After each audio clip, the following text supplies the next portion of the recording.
সেই একাদশী তিথিতে আজকে বিশেষ করে ভগবানের যদিও অনন্ত লীলা রয়েছে, অনন্ত তেনার কার্যকলাপ রয়েছে, তেনার নিত্য লীলা সংগঠিত হয়। তার মধ্যে অন্যতম লীলা হচ্ছে একটি ঝুলন লীলা, যা বিশেষ করে এই তিথিতে বিশেষভাবে সংগঠিত হয়েছিল। যদিও ভগবান এরকম ঝুলন লীলা তার নিত্য, শুধু আজকে যে হবে এমনটি নয়। তো এটি বিশেষ তিথিতে সংগঠিত হওয়ার বা আমরা উদযাপন করছি, কেননা এটি বিশেষ একটা ব্যতিক্রম।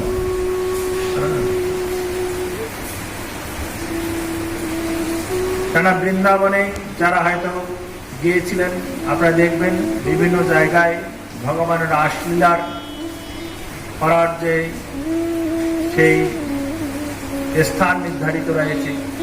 শুধু একটি জায়গায় যে রাসলীলা হয়েছিল তা নয়, বিভিন্ন জায়গায় ভগবান বিভিন্ন সময়ে রাস করছেন। শুধু নিধুবনেই রাস করছেন এমন না, গোবর্ধনের সেই পাদদেশে বিভিন্ন জায়গায় এরকম রাস করার বর্ণনা আমরা পাই আচার্যদের কাছ থেকে। তেমনি ঝুলন লীলারও এরকম আমরা দেখি, ভগবান প্রায় সময় যখন এই ভৌম জগতে তিনি বিরাজ করেন সে সময় লীলা করছিলেন। আর তিনি যেহেতু সেই গোলক বৃন্দাবনে রয়েছে, নিত্য লীলায় তিনি সেই ঝুলনে প্রত্যহ অবস্থান করছেন রাধারানীর সঙ্গে। বিশেষ করে এই বর্ষার সময় তিনি বৃন্দাবনে ঝুলন লীলার একটি কাহিনী রয়েছে, যা নারদ মুনি কি করেন, এই জগৎদেবকে যাতে কৃষ্ণ ভাবনায় রাখার জন্য তিনি নিত্য নতুন ভগবানের কিছু কার্যকলাপ সংগঠিত করার জন্য উপায় খোঁজেন। কি করে,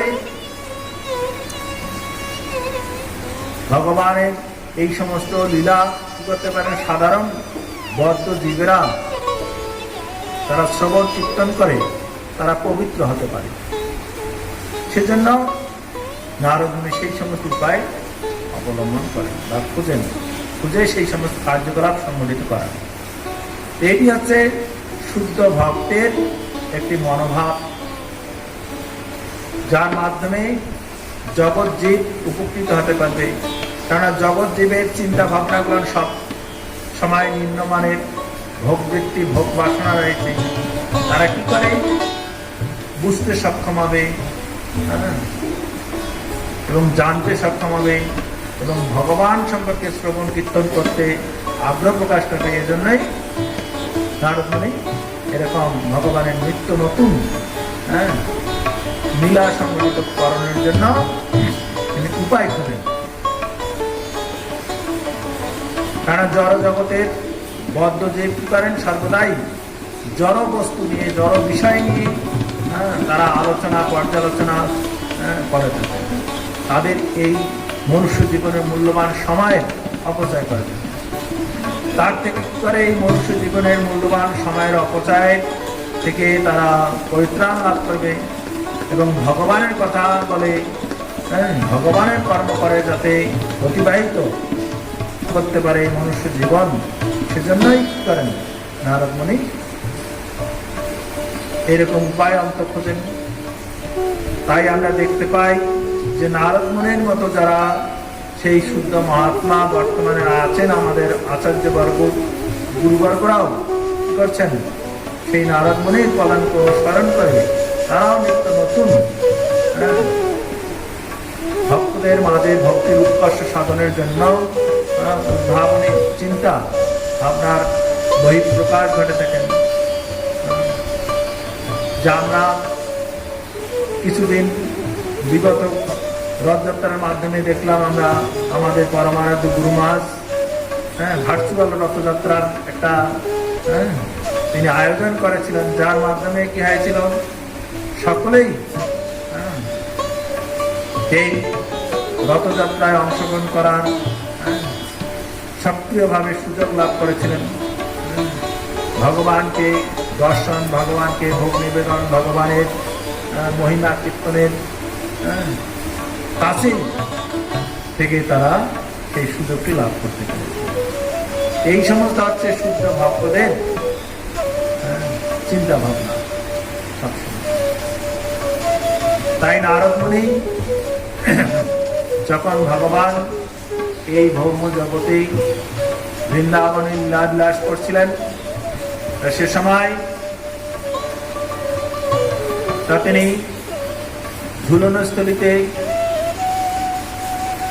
এসে উপস্থিত হয়েছিলেন। সেটি বিশেষ করে, যদিও বৃন্দাবনে অনেক জায়গায় ঝুলনস্থলী রয়েছে, তার মধ্যে একটি বিশেষ প্রসিদ্ধ রয়েছে, যেমন নন্দগ্রাম যাওয়ার পথে সেখানে একটি ঝুলনস্থলী রয়েছে। এরকম আরো অনেক জায়গায় ঝুলনস্থলী রয়েছে। তো নারদ মুনি সেখানে ঝুলন ভগবান এসে উপস্থিত হয়েছেন এবং অন্যান্য সখীরাও এসে উপস্থিত হয়েছেন, কিন্তু রাধারানী ততক্ষণে আসেননি, সেখানে উপস্থিত হননি। কিন্তু ভগবান শ্রীকৃষ্ণ এসেছেন এবং ললিতা, বিশাখা আদি অন্যান্য সখীবৃন্দ এসেছেন।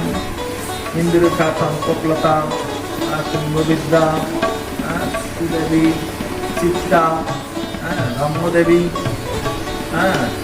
তারা সকলেই এসেছেন, কিন্তু রাধারানী এখনো আসেননি। রাধারানী সিঙ্গার করছেন, ব্রহ্মভিষাক। এভাবে সমস্ত সখীরা, ললিতা, বিশাখা, কুম্ভবিদ্যা, ব্রহ্মদেবী, সুদেবী, চম্পকলতা, চিত্রা, ভদ্রা, তারা সকলেই এসেছেন, কিন্তু রাধারানী আসেন। গোবিন্দ এসেছেন, কিন্তু নারদ মুনি এসেছেন সেই লীলা দর্শন করার জন্য। কিন্তু যেহেতু এখন রাধারানী আসেননি, তাই যেহেতু ভগবান অন্তর্যামী, তাই তিনি সকলের অন্তরের খবর জানেন।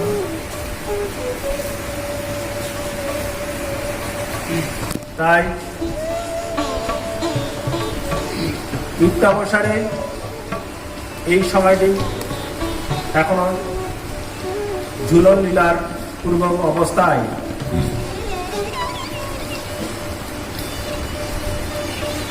তাই নারদ মুনির মাধ্যমে কি করছেন, ভগবান সেই সূচনা করছেন। কি সূচনা? নারদ মুনি তখন প্রস্তাব দিলেন যে যেহেতু এখন রাধারানী আসতে বিলম্ব হচ্ছে, তাহলে এই অবসরে যেহেতু ললিতা দেবী রয়েছেন এখনো সম্মুখে, তা ললিতা দেবীকে নিয়ে আপাতত গোবিন্দ এই ঝুলন উপবেশন করতে পারে। তা আমরা ঝুলন শুরু করতে পারি। আর যখন রাধারানী আসবেন তখন তিনি ঝুলনে উপবেশন করবেন। কেননা রাধারানীর পরবর্তী স্থানটি হচ্ছে ললিতা দেবী। এভাবে ললিতা দেবীর, কেননা ললিতা দেবীরও কিছু সুপ্ত স্পৃহা ছিল, বাসনা ছিল, যে ভগবানের যদি আমি কাছেই এরকম বসতে পারতাম তাহলে কত না আনন্দ হতো। এইভাবে এই যে সুপ্ত বাসনা, তারা ভগবান তো অন্তর্যামী, তিনি জানতে পারেন, বুঝতে পারেন সকল অন্তরের খবর। তাই সেই বাসনা পূরণের জন্য কি করছেন, নারদ মুনির মাধ্যমে ভগবান সেটি প্রস্তাব দিলেন। নারদ মুনি যেহেতু বলছেন, সেই প্রস্তাবকে তখন ভগবান কি করছেন, সেটি সুযোগ গ্রহণ করছেন শ্রীকৃষ্ণ। নারদ মুনির কথাকেই তখন শ্রীকৃষ্ণ কি করলেন, না এই প্রস্তাব তো যেহেতু নারদ মুনি বলছে, কারণ নারদ মুনি যেহেতু তিনি সর্বজন শ্রদ্ধেয়, যদি এখানে ভগবান শ্রীকৃষ্ণ সর্বপূজ্য, সর্ব আরাধ্য, কিন্তু হলেও নরলীলায় নারদ মুনি সর্বজন পূজ্য, সর্বজন শ্রদ্ধেয়। তো সেই নারদ মুনি যেহেতু বলছেন, এবং নারদ মুনি যেহেতু চাইছেন, তাই তিনি কি করলেন, ললিতাকে আহ্বান করলেন যে আসো আসো ললিতা, তুমি আমার পাশে বসো। এভাবে ললিতাকে ভগবান শ্রীকৃষ্ণ পাশে নিয়ে ঝুলনে উপবেশন করলেন।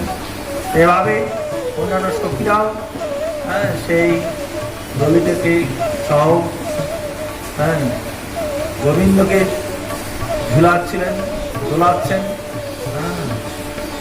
ইত্যাবসারে সেই লীলা দর্শন করে নারদ মুনি কি করছেন, সেখান থেকে তিনি, যেহেতু তিনি ছিলেন যেমন ভগবান, তিনি সবকিছুই করতে পারেন, তেমনি তার প্রিয় ভক্ত নারদ মুনিও সবকিছু করতে পারেন। তিনি অষ্টসিদ্ধি প্রাপ্ত, সমস্ত সিদ্ধি প্রাপ্ত করছিলেন। তাই তিনি সেখান থেকে তৎক্ষণাৎ অন্তর্ধান হয়ে গেলেন। আর এদিকে ঝুলন লীলা চলছে, উৎসব পালন করছে। আর তিনি তখন একবারেই অন্তর্ধান হয়ে কোথায় করলেন, সেই বৃষভান রাজার দিয়ে চললেন, যেখানে রাধারানী অভিসার করছেন। সিঙ্গার অন্যান্য তেনার একান্ত সখীরা কি করছেন, সাজাচ্ছিলেন। আর নারদ মুনির এমনই ক্ষমতা ছিল, তিনি এমনই বিশুদ্ধ, তেনার কোনো কিছু কারো তাতে পারমিশন নিতে হইত না। তিনি সর্বত্রই সব জায়গায় প্রবেশ করতে পারতেন। যেমন ভগবান সর্বত্রই গমন করতে পারেন, তেমনই নারদ মুনিও সর্বত্রই গমন করতে পারেন। এর জন্য কোনো অনুমোদনের দরকার নেই। তাই তিনি অন্তঃপুরে চলে গেছেন একবারেই। অন্তঃপুরের মধ্যে যেমন কিছু বাধ্যবাধকতা রয়েছে, নারী মহলে পুরুষদের যাওয়া সচরাচর নিষেধ থাকে, কিন্তু নারদ মুনির ক্ষেত্রে সেই বাধ্যবাধকতা প্রযোজ্য নয়। তাই নারদ মুনি কি করছেন, সরাসরি একটা যেখানে রাধারানী শৃঙ্গার করছেন সেই অন্তঃপুরে চলে গেছেন। আর যখন নারদ মুনি গেছেন, নারদ মুনিকে দেখে তো রাধারানী উঠে তিনি পুলিপাদ নিবেদন করছেন, এনাকে অভ্যর্থনা জানিয়েছেন। নারদ মুনি করছেন, এনাকে আশীষ দিয়ে, জানি তুমি এখনো কি করছো, তোমার এখনো সিঙ্গার হয়নি, তুমি কখন অভিসারে যাবে, মানে ভগবানকে দর্শন করার জন্য কখন যাবে? আমি তো সেখান থেকে এখন আসলাম, আমি দেখে আসলাম। এই ঝুলনে তো হয়তো তোমার অপেক্ষা থাকতে থাকতে গোবিন্দ ললিতাকে নিয়ে ঝুলন শুরু করে দিয়েছে। এভাবে যখন নারদ মুনির কাছে এভাবে শুনলেন, তখন কি রাধারানী মান করে তিনি তখন আর সব কিছু তেনার শৃঙ্গার যা কিছু সাজিয়েছেন সব কিছু ছিঁড়ে ছুটে তখন অভিমান করে না, যেহেতু ললিতাকে নিয়ে জীবন করছে আমি আর যাবই না, এভাবে অভিমান করে বসে রয়েছে।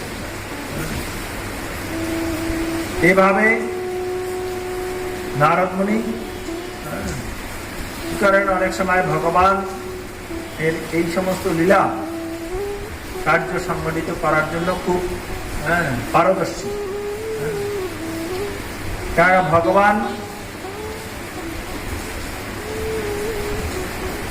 এই সমস্ত লীলা যদিও অপ্রাকৃত, যা সচরাচর কি হয়ে থাকে এই বদ্ধ জীবের দাম্পত্য জীবনেও এরকম হয়ে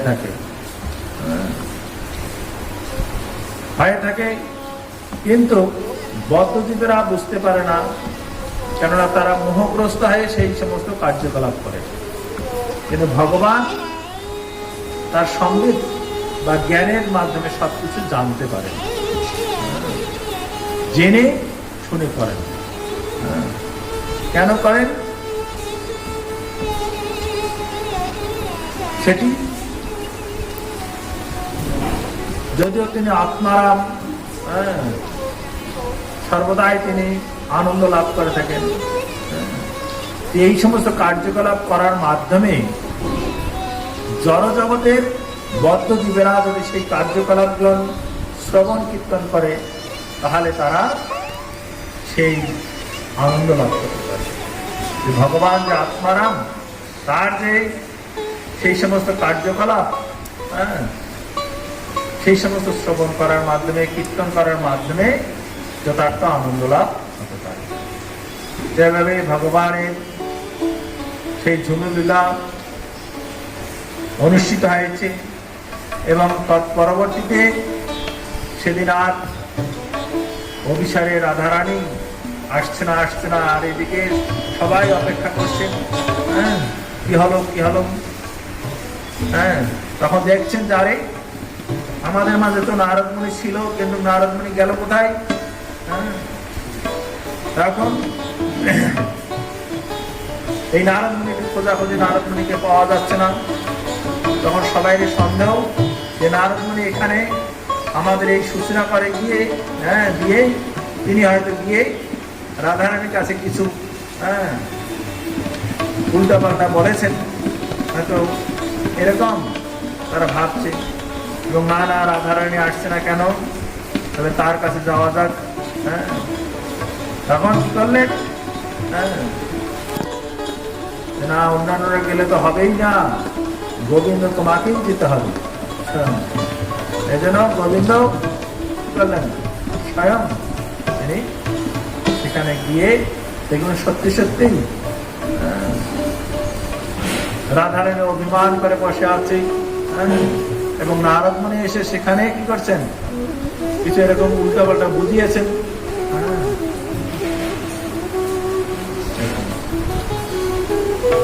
এভাবে ভগবান পরবর্তীতে কি করলেন, রাধারানীকে সেই আদ্যপাদ্য বুঝালেন।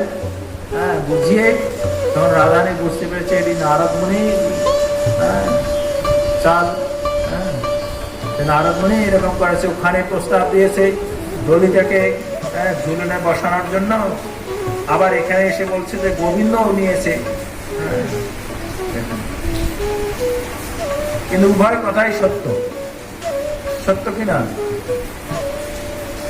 গোবিন্দ যদি না চায় তাহলে কোনো কিছু হতে পারে না।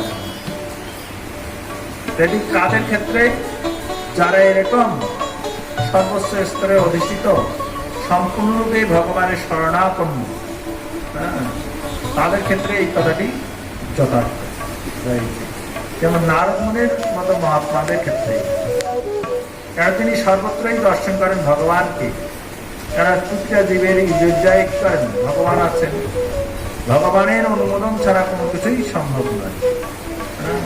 তিনি সর্বাত্মকভাবে ভগবানের শরণাগত, যা ভগবান ভগবদ্গীতায় বলছেন যে সর্বধর্মান পরিত্যাজ্য মাম একম শরণং ব্রজ অহং তং সর্ব পাপেভ্যো মোক্ষয়িষ্যামি মা শুচঃ।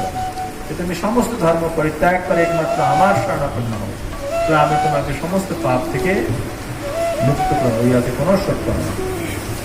তা নারদ মুনি ছিলেন কি সমস্ত ধর্ম পরিত্যাগ করে ভগবানের একমাত্র শরণাগত, তেনার ক্ষেত্রে সেটি করবে। ভগবান কে তিনি কি করেন, যেমন বাইরে দর্শন করছেন তেমনি অন্তরেও দর্শন করছেন, যে অন্তরে ভগবান রয়েছে এবং ভগবানই তেনাকে পরিচালনা করছেন। তো ভগবানের পরিচালনার ব্যতিরিকে তিনি কখনোই পরিচালিত হন না। সেটি হচ্ছে নারদ মুনির মনোভাব। অন্যদিকে ভগবান কি করছেন,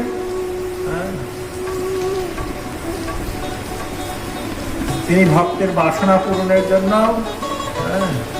সেই কার্য নারদ মুনির দ্বারাই সম্মতি করছেন। কারণ ললিতাও মনে মনে বাসনা করেছে যে আমি যদি কখনো ভগবানের কাছে এরকম বসার সুযোগ হইত পারতাম,